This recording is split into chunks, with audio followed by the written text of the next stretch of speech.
What we're going to talk about today, as we go through some of this, sounds really easy, but it's a lot harder to put it into practice.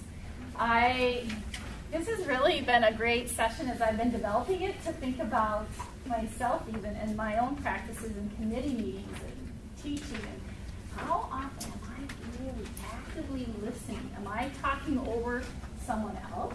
I've been called on that. And am I really putting forth good nonverbals when I'm working with students? And so these are great skills you can use, I think, in any setting. All right, so to begin with, we're talking about active listening skills, verbal and nonverbal. I'm going to share with you a couple of examples.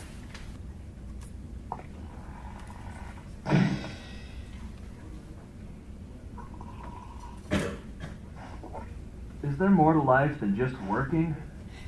Yes. There's also the complaining about work, the nightly periods of unconsciousness, and sweet, sweet death. Maybe I should have kids. To share the joy.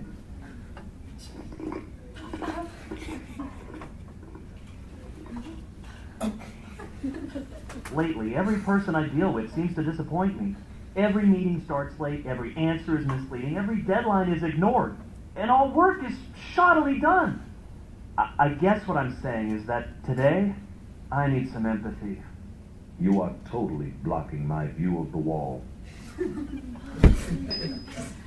So what do you think? Bad, good?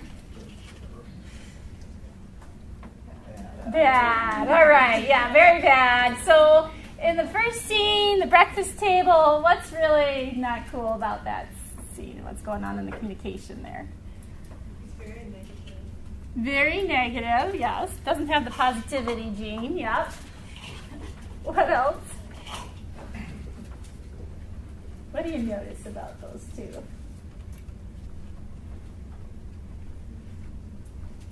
The dog's body language is passive. It shows that he's not actually caring about what he's saying. Exactly. And when you say passive, what do you mean by that? Like, what are the nonverbals you saw? He wanted to sit and scream whatever that sugar was into the bowl, and he was listening to whatever his owner had to say. Exactly. His body's kind of what? Turned away. Yeah, exactly. What else do you guys notice? Anything else?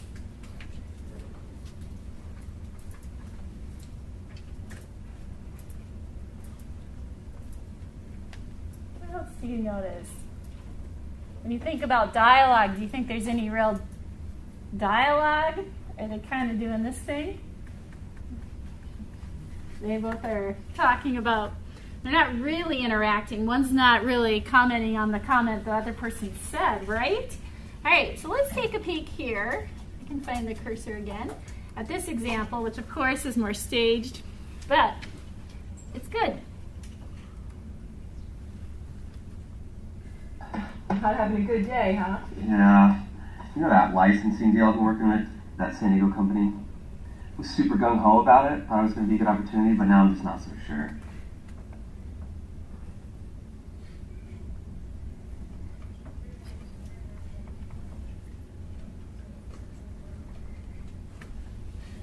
So you were feeling really excited about it, and now you're having second thoughts? Yeah, I mean, you know I've done tons of these deals, and sometimes it takes a week, maybe a couple weeks, a month at the most, but this is just ridiculous. So you're not used to having negotiations drag on like this? Yeah.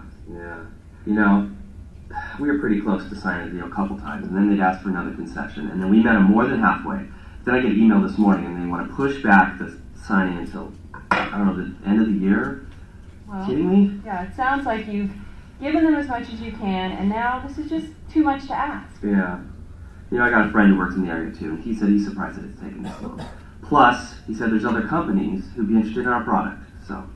So you got another perspective. Yeah. I think I've just been, like, too focused in on trying to make this happen, and then I just lost sight of the big picture. So, what I need to do is just develop more leads in the area. Well, it sounds like you're feeling ready to move on. Yeah, I think I am.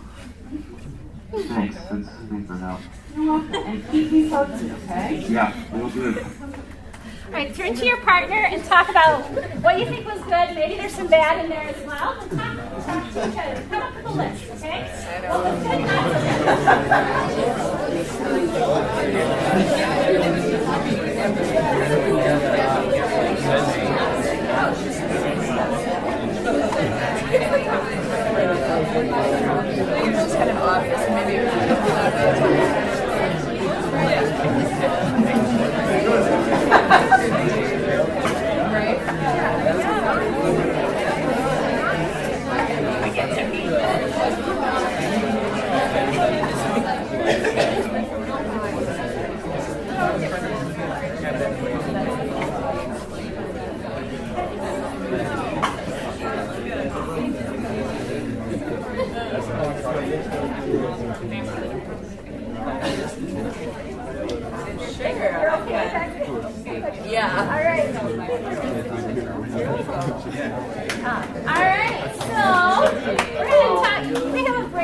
She's going to help write some of your awesome thoughts down, kind of what were some of the good things you saw in that clip and what were some things that maybe you're like, yeah, is that good communication of active listening or not?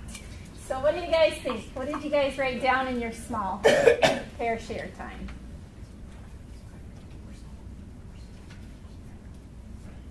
Yeah. She restated what he said to make sure they're on the same page. She restated it. That's right. So some of that, we call that paraphrasing, right? Paraphrasing is maybe stating it in different words with the same meaning, or it could have even been the same words at times. She sure did that a lot. It may have seemed redundant, but it's actually not, because it kind of reaffirms to the speaker, I heard you, I am listening, I am engaged. Cool. All right, what else? Or some other good things going on? Yeah. She maintained eye contact in the conversation. Maintained eye contact. Now, this is a really important thing. I got to practice this more with my own kids at times. I'm trying to remember to always be looking at them. Now, are there times, though, when direct eye contact may not be the best situation? Can we think of other cross-cultural situations that you've encountered? Maybe on missions trips, maybe with other different backgrounds of individuals that you've interacted with?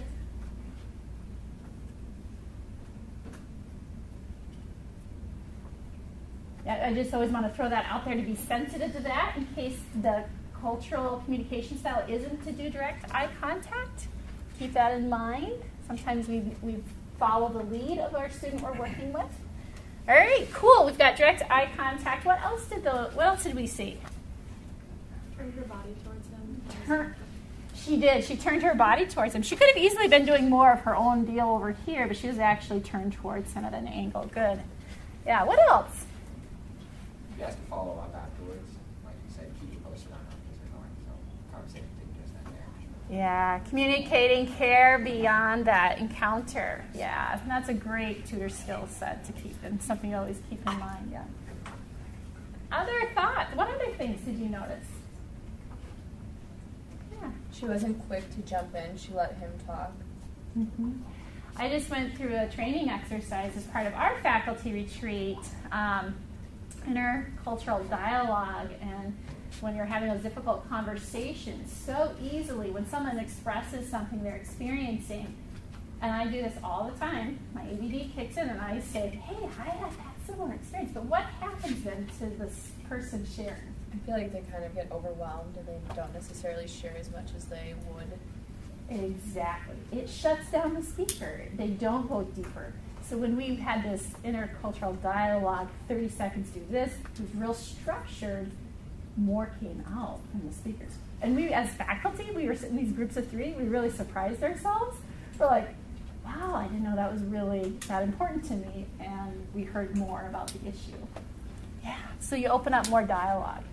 Like the Bible says, right, be quick to listen, slow to speak. God gave us 2 ears, 1 mouth. Try to remember to use them in that proportion, right? All right, any negative things, though? I know you guys are kind of laughing, and I know it is staged, but what were any negative pieces in this video clip? We can be constructive here. If you saw something you're like, well,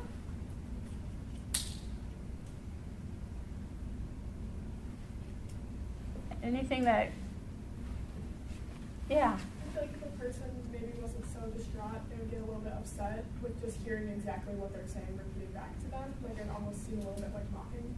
Oh, yeah. So that's a good point. How do you think you could handle that in a better way? Yeah. And ask leading questions instead of just stating the same things he was saying. Or if you didn't do it every time, like the first time maybe restating, and the second time more summarizing and the leading question attached to it, right?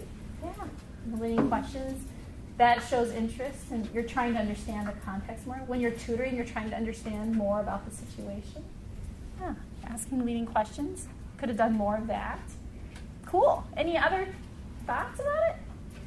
All right. Thank you so much for just jumping in there and working with this. Thank you for writing too. Yeah, you're welcome. Thank you. All right, so why is active listening so important? Well, patient active listening gives students the time they need to think and construct ideas. We all have different amounts of processing needs, and so if you are restating, even if it feels a little redundant, that might give someone who may not process as quickly as you do the time to really think about that idea or that concept, or to think about their options for pursuing a problem, a math problem. It also, like you so wisely pointed out, it does encourage students to talk more during the sessions. Tutors can convey concern and more empathy. I really care for you and what you're going through. That makes it a more positive experience, we know from research. And really, not only does it help improve the tutee's communication skills as they talk about these concepts, it actually improves yours too. And again, deeper learning on your own end. All right, so nonverbal listening cues. You guys nailed it. You looked at eye contact. Do I look directly at the other person? Am I making that good eye contact?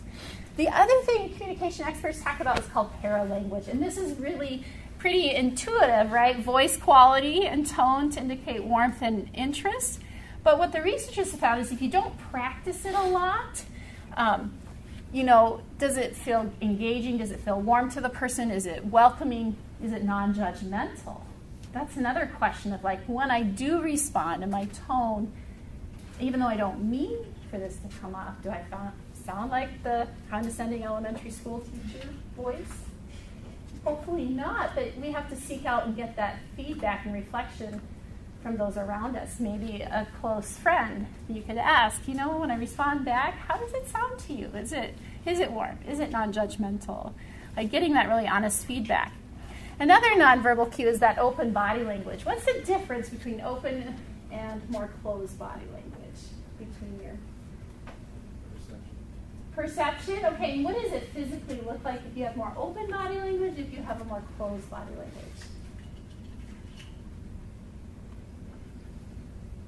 You guys aware of some of those indicators, what we call in the literature blocking, I guess? If we sit with our arms and legs relaxed, uncrossed, I guess, sitting up, leaning in, you're communicating, I'm really engaged. Your body, your face towards the speaker. There's some debate about if you're crossing your arms, does that mean you're closed off to that communication? I saw an interesting article a couple of years ago in Psychology Today that talked about sometimes the closed can be like maybe you're apprehensive about something, feeling it's a way to self-comfort. It could be you're just cold. I mean, there are other options for what this could mean. But you are the tutor, so you have lots of option to not do that and to be more relaxed and open to them. Now, if you're slunched back in the back, kind of like half engaged, those are things too. I actually have had a student come to me and I asked, well, did you use the help session? I won't say which one. I said, well, no, all the tutors are like sitting at their laptops and their body language are looking down at the table, or they're just talking with each other. Well, what does that communicate to this poor freshman who's like scared to death to even walk in through the door? What is that body language, paralinguistics, or language? What does that say to that student? We really don't have time for you, and we don't want to have time for you, and we really don't want to tutor you.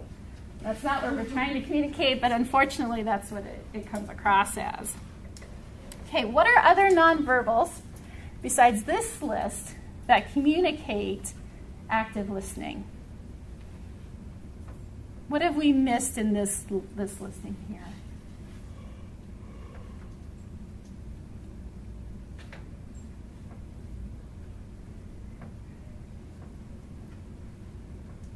Yeah. Like nodding your head while they're talking and kind of recognizing that they're speaking to you. Yeah, excellent. So you're giving them some encouraging feedback, and the nonverbal's nodding, engaging. Yep.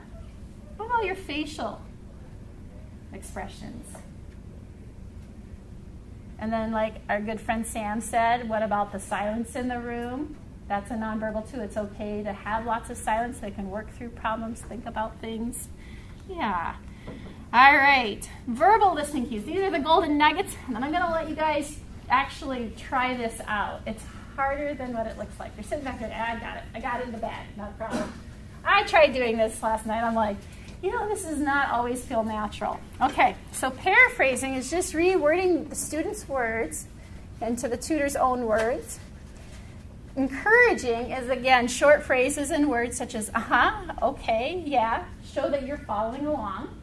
And then summarizing is similar to paraphrasing, except this is a skill where you recap the whole conversation, okay, or highlighting real important concepts. And you've talked about several ideas.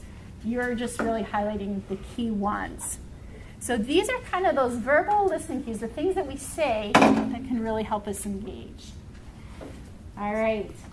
So I'm going to throw a couple questions at you. What if the cues are overused? Have you ever been with a speaker? My husband has a really good friend who's an advancement at another institution who every time we have this conversation, he's like he literally fills in every second with a word, and it's like you walked away, and I go, do you feel like you didn't get listened very well? Do you think he listened? He's a wonderful guy, but his communication style might be working against him because he's always overdoing that, or you're overusing those encouragers. So there's always a balance in that. What if the timing's off too? That can end badly at times. All right. Okay, so now it's your turn, and then I have a short assessment to see if you can actually put this into action. The first, though, is to take out kind of this cream-colored sheet. It says role-playing scenarios for active listening. There's 2 different ones. Okay? If you're in the writing center, you might want to go with the first one. You don't have to. If you want to do a different one, there's a time management example in the second scenario. Now, your challenge is you're going to do this in pairs. If we have an odd number, Sam and I will hop in. And you're going to each take about 5 to 7 minutes playing each role. You're going to do role A for 5 to 7 minutes, and then you're going to switch roles and do the other one for 5 to 7 minutes. Can you work at paraphrasing, encouraging, and summarizing? Can you practice those skills with lots of patience and lots of active listening? All right, we'll give you guys that time, and then if you get done with one scenario, kudos to you. You feel like you've got some good practice, you can jump into the other one, or at that point, then we'll come back together as a whole group, and we're going to unpack what are the things you learned during this.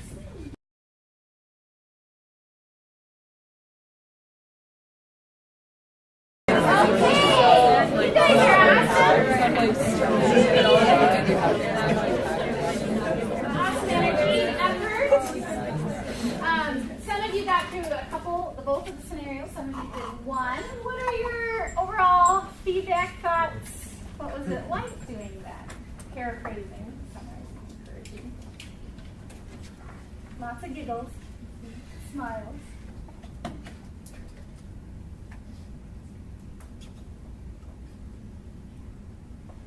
Any thoughts? Yeah. When you're paraphrasing, you can kind of lead them to like a different conclusion on how to solve their problem. Mm-hmm. So she was talking about like sitting down and writing the entire paper. It was like, oh, you don't write an outline for it, and then she like thought of how to like writing an outline. Perfect. Yep. So you can interject some information on strategy, better steps, breaking it down. Yep. Perfect. What else?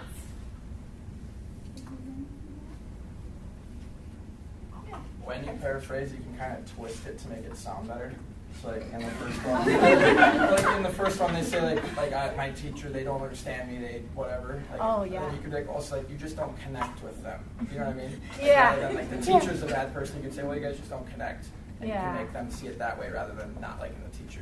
Yeah, that's awesome. Actually, you're diffusing the situation. Part of a tutor role, you may have negative feedback, but you do want to always speak positively. Part of your job as a tutor, and it may not have been your favorite professor, but to always just say there's always going to be different teaching styles, different learning styles, and they have a passion for their area. They do know quite a bit in that area, but you don't even have to go there. You can just diffuse it like you did, move on, kind of moving it on to a better position.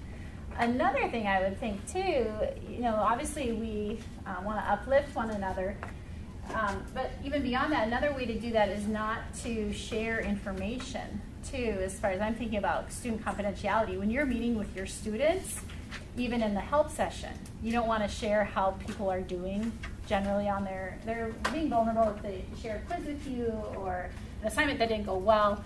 One of the things is don't even share with roommates how people's performances in a particular class or area. I think that's something I kind of missed in the forefront. But as you guys did the FERPA training, hopefully that became very evident how careful we have to be with that data. Yep. Okay, so protecting one another in the situations, or not protecting, but just upholding one another, right? The faculty, the students. Yeah. What else? What else did you guys notice in trying to paraphrase? Was it hard? Is that an unnatural skill for you? Have you been doing some of that already? You do it with your friend conversations?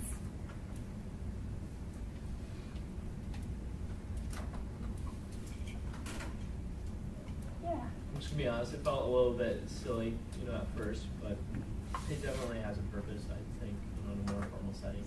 Mm-hmm. Right. So maybe, like you're saying, it'll become more natural in the more friend setting, because you probably do it naturally, but in the professional setting of a tutor, you have those steps that you think about, like, am I looking towards them, my body language is open towards them, am I showing them that I'm listening?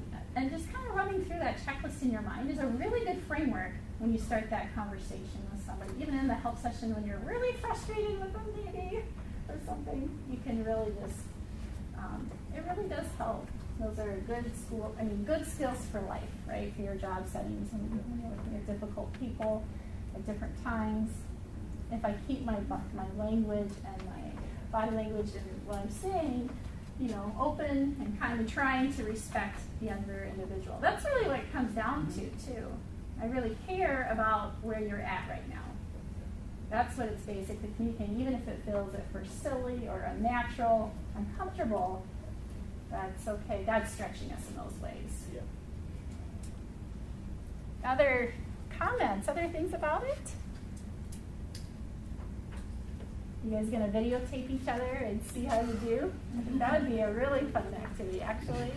In your tutoring lab help sessions, I was just brainstorming about that last night. Wouldn't it be really cool?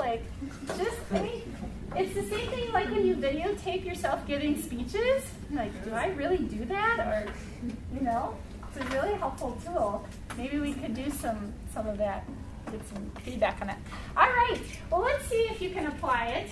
Take out the second cream-colored sheet that says verbal listening skills assessment and the non-verbal listening skills assessment. I'm going to give you 5 minutes or whatever, 5-7 minutes it takes to kind of go through and fill this out.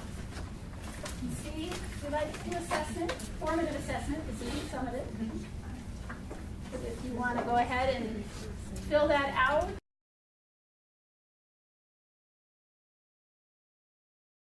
As you're finishing up your thoughts, I do want to draw your attention to email conversations. Some of you, if you're in the lab sessions, you won't have that interaction, but those of you who are in individual tutoring situations, there's no nonverbals in email, and things can be so taken out of context and mean different things.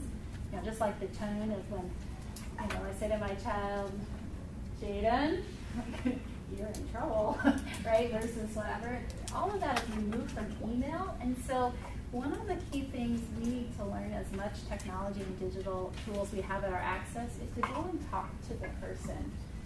Especially if, email I know is quick and fast and easy, and sometimes that's all you can do.